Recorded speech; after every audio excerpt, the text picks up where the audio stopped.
नहमदुहु व नुसल्ली व नुसल्लिमु अला रसूलिल करीम। अम्मा बाद फ़अऊज़ु बिल्लाहि मिनश शैतानिर रजीम। बिस्मिल्लाहिर रहमानिर रहीम। इन्नल्लाहा ला युग़य्यिरु मा बिक़ौमिन हत्ता युग़य्यिरु मा बिअन्फुसिहिम। सदक़ल्लाहु मौलाना अज़ीम। अल्लाहु अकबर, अल्लाहु अकबर, ला इलाहा इल्लल्लाह, अल्लाहु अकबर, अल्लाहु अकबर व लिल्लाहिल हम्द। अल्लाहु अकबर, अल्लाहु अकबर, ला इलाहा इल्लल्लाह, अल्लाहु अकबर, अल्लाहु अकबर व लिल्लाहिल हम्द। अल्लाहु अकबर, अल्लाहु अकबर, ला इलाहा इल्लल्लाह, अल्लाहु अकबर, अल्लाहु अकबर व लिल्लाहिल हम्द।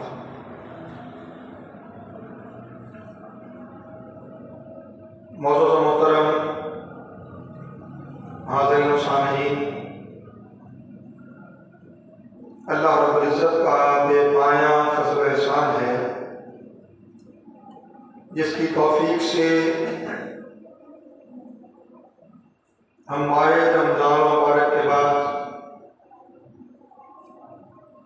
आज नमाज ईद उल फितर की अदायगी के लिए अल्लाह के घर में हाजिर हैं।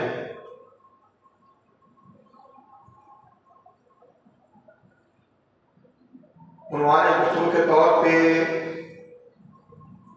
सूरह रात की आयत नंबर 11 का कुछ हिस्सा तिलावत करने का शरफ हासिल किया और आज की नशिस्त में इस हवाले से चंद मालूमात आपके गोश गुजार करना चाहता हूँ और मेरी ख्वाहिश है कि आज की मालूमात आप पूरी तवज्जो से सुन भी लें और समझ भी लें। इन मालूमात में हमारी इनफरादी खानदानी जिंदगी और मुल्क व मिल्लत के हालात के तनाजुर में एक लायहा अमल है, एक सोच और एक फिक्र है कि अगर हम उसे समझ लें और अपनी अमली जिंदगी में उसे लागू कर लें तो अल्लाह रब्बुल इज़्ज़त की बारगाह से कभी उम्मीद है कि हम मौजूदा हालात से कामयाबी के साथ नबरदाज़मा हो सकेंगे और इन हालात में अपने लिए एक बावकार रास्ता तलाश कर सकेंगे। अल्लाह रब्बुल इज़्ज़त ने इरशाद फरमाया, इन्नल्लाहा ला युग़य्यिरु मा बिक़ौमिन हत्ता युग़य्यिरु मा बिअन्फुसिहिम। बेशक अल्लाह ताला किसी कौम के हालात को नहीं बदलता जब तक वो कौम अपने हालात बदलने के लिए खुद को तैयार ना करे। जब तक कौम ना बदले अल्लाह ताला हालात नहीं बदलता।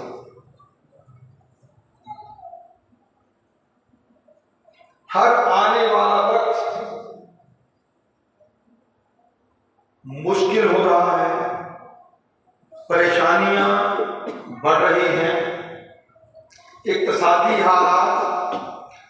खराब से खराब तर हो रहे हैं। नतीजतन ज़हनी तनाव,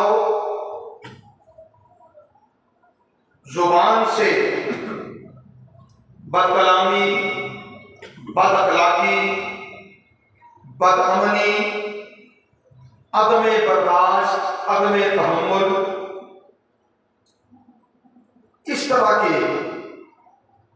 हालात वाक़यात पैदा हो रहे हैं। सबब उसका क्या है? इक़्तिसादी हालात हाथ से निकलते जा रहे हैं। हर शख्स परेशान है कि मैं अपने हालात से मुकाबला किस तरह करूं। अपनी बात को आगे बढ़ाने से पहले जो दोस्त अहबाब अभी तक अपने घरों में है, मस्जिद नहीं पहुंच सके, मैं उनसे अर्ज़ कर देना चाहता हूँ ठीक 7 बजे इंशाअल्लाह गुफ्तगू खत्म हो जाएगी और नमाज ईद उल फित्र बाजमात अदा की जाएगी। इंतज़ार किसी का नहीं होगा, लिहाजा शिकवा भी किसी का काबिल कबूल नहीं होना चाहिए। मैंने अर्ज़ किया अपने हालात से ज़हनी तौर पर हम लड़ने को तैयार हैं। मैं देखता हूं बहुत से लोग एक नहीं 2 जगह पर मजदूरी कर रहे हैं, इसलिए कि हालात के साथ मुकाबला किया जा सके। अगर कोई बात तलख हो उसे कबूल कीजिएगा, सोच लीजिएगा। इख्तिलाफ राय कहाँ का आपको हासिल है, इख्तिलाफ राय कहाँ का आपको हासिल है, मगर सोचिएगा जरूर। याद रख लें जो महंगाई का तूफान बबा है, कोई हुकूमत का आज की या माजी की हुकूमत है, किसी में यह अहलियत न थी ना है और ना ही उनके इरादों में ऐसी कोई चीज शामिल है कि वो अवाम नास को कोई रिलीफ दे सके। सियासी तमाशा है, जिस कदर वो लगा सकते हैं लगा रहे हैं और हम बेशऊर कौम कि जिन्हें शऊर देना, तालीम देना, ये बात भी हमारी हुकूमतों के एजेंडे में कभी नहीं है। लिहाजा गवर्नमेंट्स पर एतमाद करते हुए उनसे शिकवा करने की जरूरत नहीं है। उन पर लान तान करने की जरूरत नहीं है। ना उनके ऐसे इरादे, ना नीयत, ना अमल, ना सलाहियत, ना सलाहियत। और इस वक्त सिर्फ पाकिस्तान ही नहीं, दुनिया भर में इक़्तिसादी हालात में सख्ती है। लिहाजा जो बात मैं कह रहा हूं यूं ही नहीं कह रहा, किसी बुनियाद पे कह रहा हूं। लिहाजा इन हालात में इज्जत और वक़ार से जीने के लिए हमें अपनी खबर खुद लेना होगी, अपनी पेशबंदी खुद करना होगी और खुद को तैयार करना होगा। अल्लामा इकबाल ने कहा था, खुदा ने आज तक उस कौम की हालत नहीं बदली ना हो जिसको ख्याल आप अपनी हालत के बदलने का। हमें खुद बदलना है। हुकूमतें आती जाती रहेंगी, बदल बदलता रहेगा, वो कुछ नहीं करेंगे।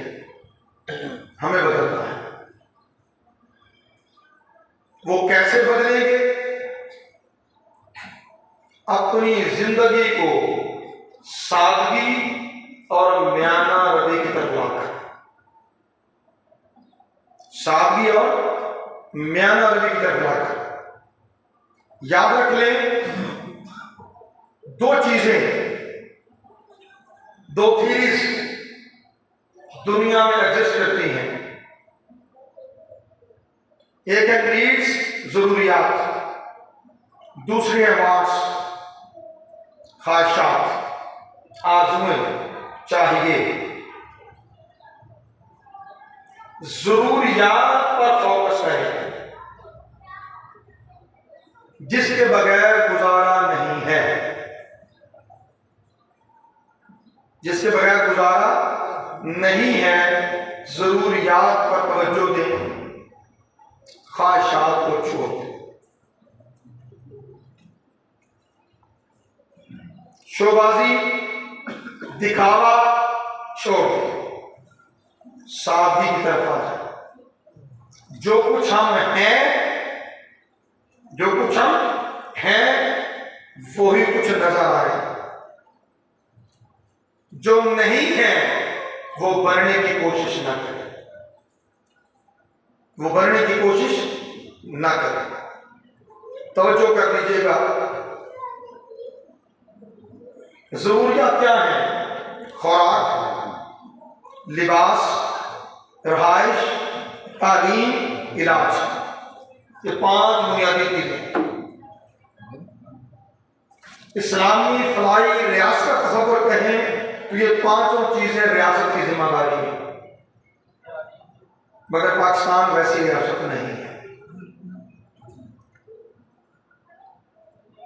इन 5 चीजों को ले लीजिए, इन 5 में सादगी पे आ जाए।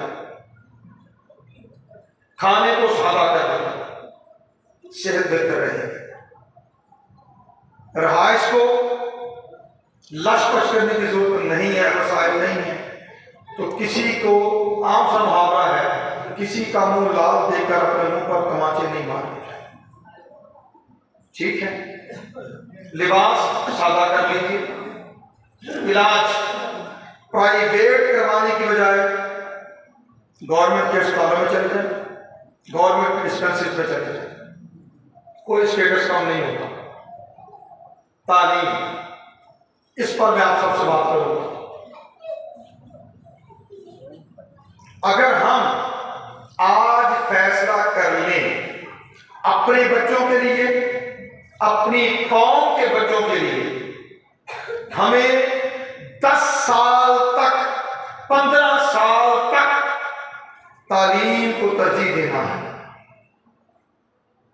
अपनी औलादों का मुस्तकबिल संभालने के लिए, उनके अखलाक को संभालने के लिए, उनके मुस्तकबिल को महफूज करने के लिए, अपनी औलादों को एक कौम के सांचे में ढालने के लिए तालीम देना है, शऊर देना है, तो वहां पर खर्च कीजिए। फजूलियात छोड़ दें।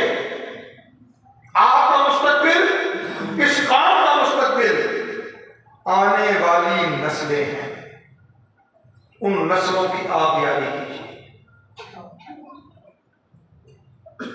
नस्लों की आप यारी कीजिए। शादी, ब्याह, जहेज, शादी के खाने, जिसके पास वसाइल है वो तो करे, गरीब क्यों मरे? गरीब क्यों मरे? मैं नौजवानों से बात करूंगा जो भी गैर शादीशुदा हैं, ईद का दिन है, रमजान गुजार के आए हैं, अपने आप से एक वादा कर लें, अगर हम में सलाहियत है कि हम अपना घर चला सकते हैं, घर में आने वाले एक नए फर्द के लिए हमारे घर में एक चारपाई है, एक बर्तन है कि हम उसको उसमें खाना खिला सके, तो जहेज की लागत को खैर बात कर दें। और अगर कोई ऐसा लूला लग रहा है जिसके अंदर कोई चीज जिंदा नहीं है, तो फिर बेटी वालों से तकाजे करता नहीं तो छोड़ दें बेटी वालों को कि अपनी बेटियों को पढ़ा के आने वाली नस्लों का मुस्तकबिल संभाल दे, ना कि माँ बाप इसलिए बूढ़े हो जाए कि अपनी बेटियों का जहेज तैयार नहीं कर सके। बेटियां घरों में बैठी सरों में चांदी ले आए कि उनका जहेज तैयार नहीं हो सका। और आज का नौजवान बाइज्जत बावकार होकर सर उठाकर उनसे मुतालबा के लिए जहेज नहीं होगा तो शादी नहीं होगी, डूब के मर जाए। अगर वालिदैन ये सोचे, नौजवान ये सोचे कि आने वाली आएगी, घर के फर्नीचर भी आ जाएंगे, घर का फर्नीचर भी आ जाएगा, घर का सारा नया सारा सामान भी आ जाएगा, आपके घरों में बेटियां हैं, छोड़ दें इन चीजों को, उनके मुस्तकबिल को संवारें और उनका ख्याल करें। और अगर आज हम इरादा कर लेते हैं तो याद रख लें मुस्तकबिल 10-15 साल की कुर्बानी, इससे कम नहीं। हालात बदल सकते हैं मगर पहले खुद को बदलें। अल्लामा इकबाल ने कहा था, अफराद के हाथों में है अक़वाम की तकदीर, हर फर्द है मिल्लत के मुक़द्दर का सितारा। और अहमद फराज ने कहा था, शिकवाए जुल्मत शब से तो कहीं बेहतर था, शिकवाए जुल्मत शब से तो कहीं बेहतर था, अपने हिस्से की कोई शम्मा जलाते जाते। जो मेरा काम है मैंने आप तक पहुंचा दिया, आगे आप जाने, आपका काम जाने। वमा अलैना इल्लल बलाग। सदा बना